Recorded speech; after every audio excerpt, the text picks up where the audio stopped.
حضور ابھی ہم دنیا میں دیکھ رہے ہیں کہ تقریباً ہی ممالک میں مہنگائی بہت زیادہ ہے، اور یہ دن بہ دن اس کا ریشو اوپر ہی جاتا جا رہا ہے، کم نہیں ہوتی مہنگائی یہ کہا جاتا ہے۔ گیس ہے وہ آتی نہیں ہے، بجلی ہے وہ بھی اتنی لوڈ شیڈنگ ہے اور اتنی مہنگی ہے کہ بندہ استعمال کرے یا بچت کرے، بچت کرنے کے بعد بھی افورڈ کرنا مشکل ہوتا جا رہا ہے۔ پھر اگر ہم اپنے شہر کی بات کریں تو کچھ جو بچ جاتا ہے انسان کی جیب میں تو بعض اوقات کچھ لوگ آ جاتے ہیں گن پوائنٹ پہ چھین لیتے ہیں، تو ایسے میں کیا کرے بندہ؟ اپنا ملک چھوڑ دے؟ کیا کرنا چاہیے؟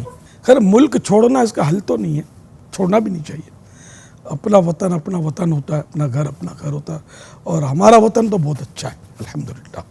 اور اب یہ معاملات تو یہاں تو ہو سکتا ہے اب بھی اتنے نہیں ہوتے، باہر ملکوں کا، بعض ملکوں کو مجھے پتہ ہے۔ ہمارے سے کئی انٹرنیٹ پر ریسرچز جو موجود ہیں، ریشو زیادہ ہے پاکستان سے جرائم میں۔ ایسا خطرناک ایسے ملک ہے کہ یہ کہا جا سکتا ہے، اس میں کہا جاتا ہے کہ کوئی بھی فرد بشر نہیں ہوا جو کبھی لوٹا نہ ہو، اور یہاں کم از کم میں تو یہ کہہ سکتا ہوں میں کبھی نہیں لوٹا کہ مجھے کسی گن پوائنٹ پہ لوٹا ہو الحمدللہ۔ آپ بولیں گے آپ تو سیکورٹی میں رہتے ہیں، تو سیکورٹی تو جمعہ 8 دن ہوئے، یہ مبالغہ کر رہا ہوں، یعنی کچھ سالوں سے جب وہ قاتلانہ حملے وغیرہ کی ترکیبیں ہوئیں، اس سے پہلے تو میں آزاد ہی گھومتا تھا نا، بالکل آزاد گھومتا تھا، آدھی رات کو آنا جانا سب کچھ ہوتا تھا میرا، اکیلے بھی فجر میں اٹھ کر بھی میں آتا تھا مسجد میں، اللہ کی رحمت سے، اللہ کے کرم سے۔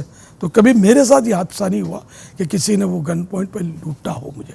تو یوں آپ میں سے بھی جو ادھر بیٹھے لٹے نہیں ہوں گے سب، تو ہر ایک نہیں لوٹتا، کوئی لوٹتا ہے، لیکن ایسے ملک ہیں کہ جہاں ہر فرد یعنی کہ کہا جائے اتنا لوٹتے بھی ہیں، مار بھی دیتے ہیں، زخمی کر دیتے ہیں، بہت کچھ کر دیتے ہیں۔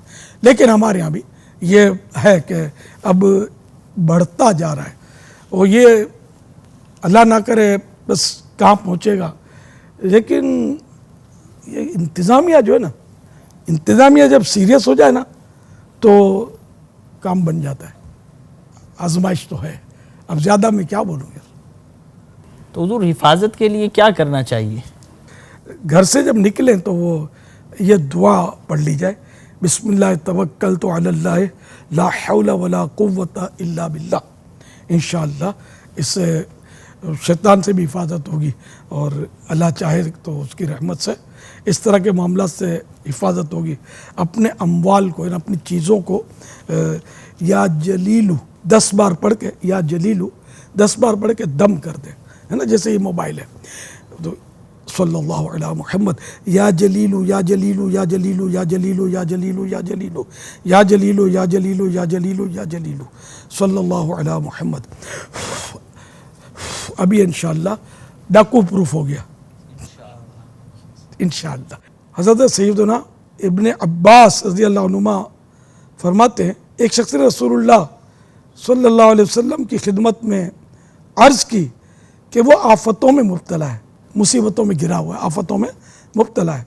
تو سرکار نامدار صلی اللہ علیہ وسلم نے ارشاد فرمایا تم صبح کے وقت یہ دعا پڑھو، بسم اللہ علی نفسی و اہلی و مالی، تو تمہاری کسی چیز کو نقصان نہیں ہوگا۔ اس شخص نے اس دعا کو پڑھا، اس کی مصیبتیں دور ہو گئیں۔